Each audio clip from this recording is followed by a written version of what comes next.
Hi there. So let's imagine this. You send a pitch to a journalist, they like it, and your story gets featured. Now, this is the result that you want. So you click on the article, you see that your brand is mentioned, and maybe there's even a link back to your website. So everything looks good.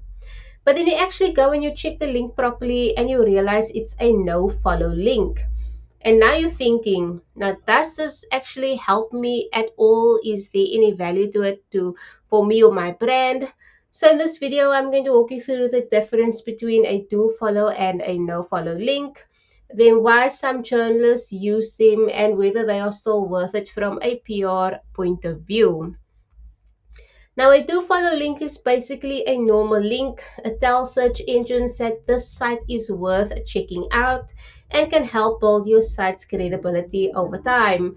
So, for example, a well known publication links to your website, and that helps build trust in how search engines view your site. But it is worth saying not all do follow links are equal. A link from a low quality or irrelevant site doesn't carry much value, and in some cases, it can do more harm than good. Now, a no follow link is still a normal clickable link, or it still works like a normal clickable link. So, when someone clicks on it, it takes them straight to your website. The difference is behind the scenes. So it signals to search engines don't fully treat this as an endorsement.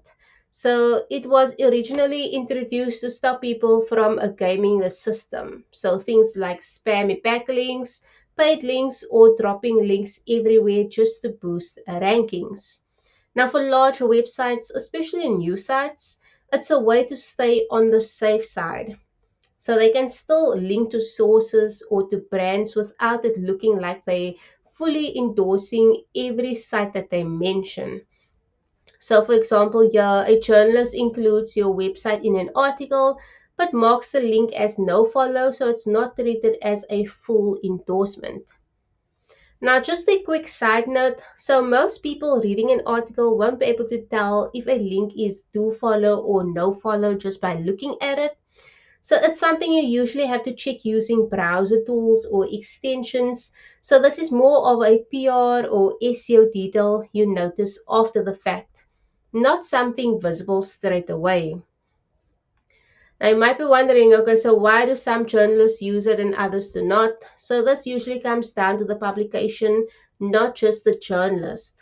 So some websites automatically make all external links no follow to stay consistent and reduce risk.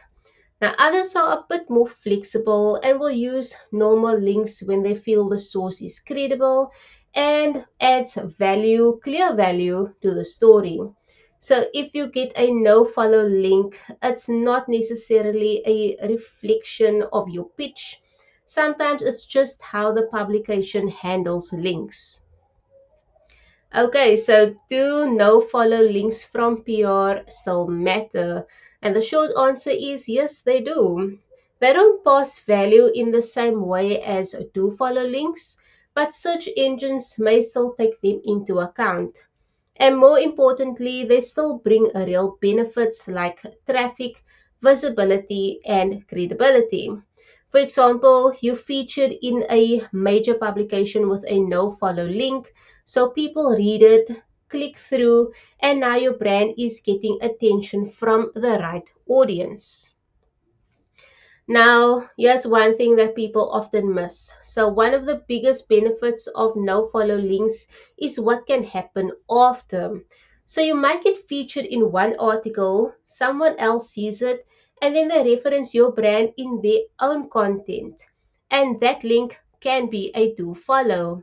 So, that first piece of coverage can actually lead to something more valuable or it can lead to more valuable links over time. So, if you land coverage and you see a no follow link, it is not a loss. It still means that your story got picked up, your brand is being seen, and in many cases, it can lead to even more opportunities down the line.